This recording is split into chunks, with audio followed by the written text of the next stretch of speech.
வணக்கம்.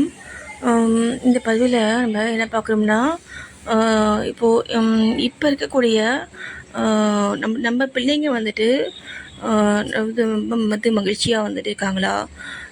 இல்லை நம்ம காலத்தில் இருந்த மக்கள் வந்துட்டு நம்ம வந்து நாம் வந்துட்டு ரொம்ப மகிழ்ச்சியாக இருந்தோமா அப்படிங்கிறத பார்க்கும் பொழுது, இப்போ வந்துட்டு ப்ளஸ்ஸும் இருக்குது, மைனஸும் இருக்குது.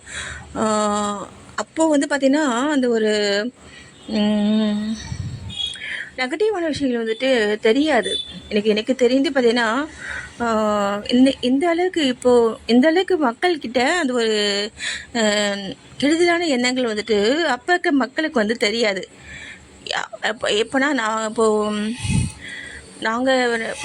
படிக்கும் பொழுது நாங்கள் வந்து குழந்தையா வந்துட்டு இருக்கும் பொழுது, இப்போ வந்து எனக்கு வந்து வயசு 44. ஓகேவா?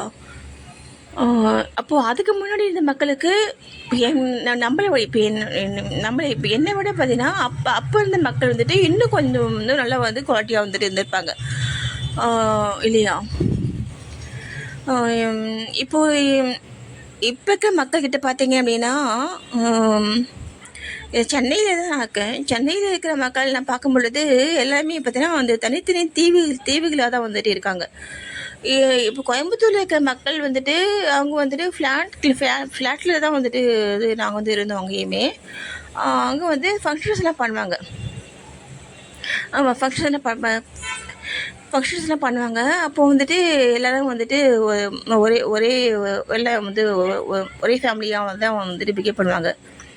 இப்போ சென்னையில் அந்த மாதிரி இருக்கா அப்படிங்கிறது தெரியல. இருக்கலாம். ஆனால் பார்த்தீங்கன்னா சென்னை மக்கள் பார்த்தீங்கன்னா அவங்க வந்துட்டு ஒரு போலி வாழ்க்கையை தான் மேக்ஸிமம் வந்துட்டு போலி வாழ்க்கையை தான் வந்து வாழ்கிறாங்க. இப்போது நான் வந்துட்டு டாக்டர் அப்படின்னு தெரிஞ்சப்பமா அங்கே இப்போ இங்கே இருக்கிற மக்கள் என்னை பார்க்குற விதை வந்து விட்டு வேற மாதிரி இருக்குது. நான் டாக்டர்னு தெரியாத முன்னாடி, ஏன்னா சாரம் வந்து போர்டு எடுத்து வந்து வெளியே வச்சார். இப்போ நான் டாக்டர்னு தெரியாத முன்னாடி என்னை வந்து யாருமே வந்து கண்டுக்க மாட்டாங்க. அப்போது யாருக்கு தராங்க அந்த மரியாதையை? அந்த நான் படித்த படிப்புக்கு. அப்போது அந்த மனுஷங்களுக்கு வந்து மரியாதை கிடையாது. அது சரியா? வந்து இப்போ தனி மனிதனுக்கு வந்துட்டு மரியாதை கிடையாது. அவங்க படித்த அந்த அவங்க வாங்கின அந்த படிப்புக்கு தான் வந்து மரியாதை. அது சரியான முறை கிடையாது. சரிங்களா? முதல்ல வந்து மனிதர்களை மதிக்கணும். சரிங்களா? ஆனால் அதுதான் வந்து ஒரு நல்ல பழக்கம். அதுதான் அந்த மாதிரி அப்போ இருக்கிற மனிதரை விட இப்போ இருக்கிற மனிதர்கள் வந்துட்டு சந்தோஷம் வந்து கம்மியே தான் வந்துட்டு இருக்காங்க. எல்லாமே பார்த்தீங்கன்னா அவங்க உண்டு அவங்க வேலை உண்டு தான் போகிறாங்க.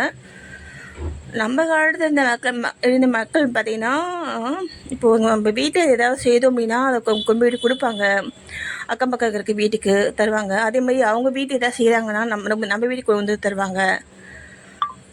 அதே மாதிரி இப்போது நம்ம ஸ்கூல் வீட்டு வரோம், வீடு பூட்டிக்கு அப்படின்னா பக்கத்தில் இருக்கிறவங்க என்ன கேட்பாங்க, அவங்க பார்த்துக்குவாங்க அந்த குழந்தைய. அந்த மாதிரிலாம் இப்போ யாருமே வந்து கண்டுக்கிறதே இல்லையா?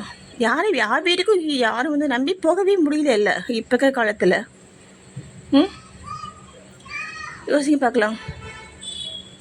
இந்த மாதிரி நிலையே வந்துட்டு நீடிச்சிச்சுன்னா என்ன நடக்கும்? நம்ம குழந்தைங்க வாழக்கூடிய காலங்களில் இப்போ இதே நிலையே வந்துட்டு கண்டினியூ ஆகுதுன்னா நம்ம குழந்தைங்க எந்த மாதிரி இருப்பாங்க? ஒரு ஃபேமிலிக்குள்ளே இருக்கிற அந்த 4 பேருமே ஒட்டுக்காக உட்காந்து ஒரு ஒரு மனப்படுத்தமாக உட்காந்துட்டு ஒரு இடத்துல உட்காந்து பேசுறது கிடையாது, சீக்கிரது கிடையாது, ஏதாவது மூவி கூட பார்க்கறது கிடையாது. அவங்கவுங்க ஒரு வேலையை பார்த்துட்டு போகிறாங்க இல்லையா? ஏன்னா வசதி வாய்ப்புகள் பெருக அவங்க வந்துட்டு என்ன நினைக்கிறாங்கன்னா, தனக்கு வந்துட்டு அதிகமான முக்கியத்துவம் கொடுத்து செயல்படுறாங்க. அந்த தனி நபருக்கு பிள்ளைங்க முதற்கொண்டும் அதே மாதிரி தான் இப்போ இருக்கிற காலத்தில் வந்து இருக்காங்க. ஆனால் அப்போ இருக்கிற காலத்தில் அந்த மாதிரிலாம் வந்துட்டு இருக்க மாட்டாங்க. அந்த மாதிரிலாம் நாங்கள் வந்துட்டு இருந்தது கிடையாது. எல்லா பிள்ளையும் வந்து ஒன்றா சேர்ந்து விளையாடுவாங்க. இப்போ வந்து ஃப்ளாட்டில் கூட வந்துட்டு ஒன்றா சேர்ந்து விளையாடுறாங்க. அந்த மாதிரி விளையாடும் பொழுது கூட அந்த ஒரு தன் தகுதிக்கு தரம் ஈக்குவலான பிள்ளைகளோடு தான் அவங்க வந்து பழக வந்து விடுறாங்க இங்கே. எல்லா பிள்ளைங்களோடையும் வந்துட்டு பழக வந்துட்டு விடுறது கிடையாது. அந்த மாதிரிலாம் நிறைய நிறைய விஷயங்கள் வந்துட்டு இருக்குங்க. நிறைய விஷயம் வந்து சென்னை மக்கள் பார்க்குறாங்க. காசு சரிங்களா? என்ன நிறைய இப்போ நான் வந்து ஒரு சின்ன வந்து ஒரு எக்ஸாம்பிள் தான் சொன்னேன். இது மாதிரி எக்கச்சக்கமான நிறைய தேவையில்லாத விஷயங்கள் நிறைய அவங்க மனதில் வந்து அப்படியே மண்டி கிடக்கு, அப்படியே ஊறிட்டாங்க. அப்படியே ஊறி அதை தான் சரின்னு சொல்லி நம்புறாங்க. நம்பி அவங்க பிள்ளைகளையும் வந்துட்டு அதே மாதிரி பழக்கிறாங்க. ஓகேவா? அப்போது எங்கள் பக்கத்து வீட்டில் வந்துட்டு ஒருத்தர் வந்துட்டு இருக்காரு. நான் நான் வந்துட்டு ஒன் டைம் நான் அவரை பார்த்துட்டு நான் வந்து அந்த ஏதோ எங்கள் வீட்டுக்கு முன்னாடி செப்பல் வந்து விடுவாங்க. நான் வந்து வாசல் வந்து விளக்கேற்றுவேன். அதனால் நான் இது வந்து என்ன பண்ணுறது, செப்பல் வந்து வாசலுக்கு நேராக செப்பல் ஸ்டாண்ட் இருக்குது. யாருமே வந்து செப்பல் வந்து கீழே வந்து விடுறது கிடையாது. செப்பல் ஸ்டாண்டில் தான் வந்து வைப்பாங்க. ஆனால் அவர் மட்டும் வந்துட்டு எங்கள் வீட்டுக்கு நேராக வந்து விட்டார். அதனால் நான் வந்து சொல்லலாமா வேண்டாமா அப்படின்ட்டு நான் யோசிச்சுட்ருக்கேன். அப்போது எனக்கு பாபா சொல்லார், எனக்கு தோணுது மனசில் என்னென்னா, அவர் வந்து பெரிய பெரிய ஆர்டிஸ்ட், அவர் பெரிய ஆர்டிஸ்ட், அவர் ரொம்ப ட்ராமா பீப்புள் அவர் அப்படின்ட்டு சொல்கிறார். தோணுது. அந்தளவுக்கு பயங்கரமாக தேறின நடிகர்கள் சரிங்களா? நீங்கள் வந்து ஒன்றுமே செய்ய முடியாது. இப்போ அவங்களை வந்துட்டு ஒன்றுமே செய்ய முடியாதுங்க. சரி, அதை தான் சரி சொல்லிட்டு அவங்க நம்புகிறாங்க. அந்த மாதிரி தான் இருக்கணும்னு சொல்லி சாதிக்கிறாங்க. ஓகேவா? அதான் அப்போது அந்த மாதிரி இருக்க சூழ்நிலையில் நான் ஒரு டைம் மாடிக்கு வந்துட்டு வாக்கிங் போகிறேன் நானுங்க சாரும். அவரை பார்த்துட்டு அப்படியே திரும்பிட்டு அவங்க பிள்ளையோட வந்து விளையாடிட்டு இருக்காரு. பக்கத்து வீடு தான். எனக்கு பார்த்து வந்து ஒரு ஸ்மைலிங் ஃபேஸ் கூட அவர்கிட்ட இல்லை. இதுக்கு எதனால் வருது அவ்வளோ வெறுப்பு ஏங்க வருது? அக்கம் பக்கம் வந்து இருக்கவங்க பார்த்து நம்ம வந்து மூஞ்சி திருப்பி போகணும் அவசியமே இல்லையா? நம்ம மாட்டம் நம்ம வேலையை பார்த்துட்டு போகலாம் சரியா? நம்ம வந்துட்டு அவங்ககிட்ட பேசணும் இல்லை சேர்க்கணும் கூட அவசியம் இல்லை. ஆனால் மூஞ்சி திருப்பிட்டு போகும்போது ஒன்று முறைச்சிட்டு திருப்பிடுறது பார்த்தீங்கன்னா அது தேவையில்லாத வந்து ஒரு விஷயம் தானே. அது மாதிரி தான் வந்துட்டு இருக்காங்க இங்கே. ஓகேவா? அது வந்து என்னென்னா என்னமோ தெரியல, அந்த சென்னை மக்கள் வந்துட்டு இந்த மாதிரி தான் வந்து இருக்காங்க.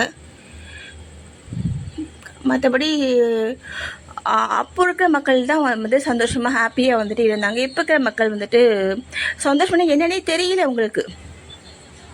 ஏன்னா அவங்க அதான் தெரியல, அவங்க தெரியாதனால இதுதான் நமக்கு வந்து மிகப்பெரிய சந்தோஷம் அப்படின்னு நினச்சிட்டு இருக்காங்க. புரியுதுங்களா?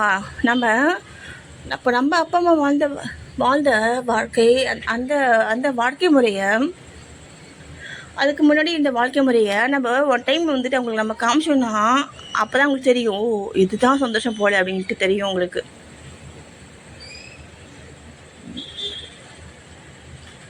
சரிங்களா? அதனால்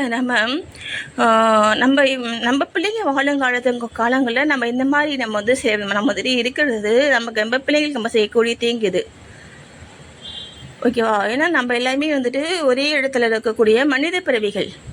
ஓகேவா? ஒருத்தருக்கு சப்போர்ட்டாக ஒரு மனிதாபிமானத்தோடு செயல்படணும். நான் அதை தான் சொல்ல வரேன். ஓகேவா? இப்போ இருக்கிற சூழ்நிலை வந்து அப்படியே கண்டினியூ ஆகுதுன்னா நம்ம குழந்தைங்க லைஃப் வந்துட்டு நல்லா இருக்காது. கண்டிப்பாக இந்த சூழ்நிலை வந்து மாறி ஆகணும். மாற்றம் வந்தால் மட்டும்தான் நம்ம குழந்தைகளுடைய லைஃப் இன்னும் ஃப்யூச்சர் போக கொஞ்சம் வந்து மக்கள் மனதில் ஒரு நல்ல விஷயங்கள் வந்துட்டு கொஞ்சமாவது இருக்கும். அதுதான் நம்ம பிள்ளைகளுக்கும் நல்லது. நன்றி.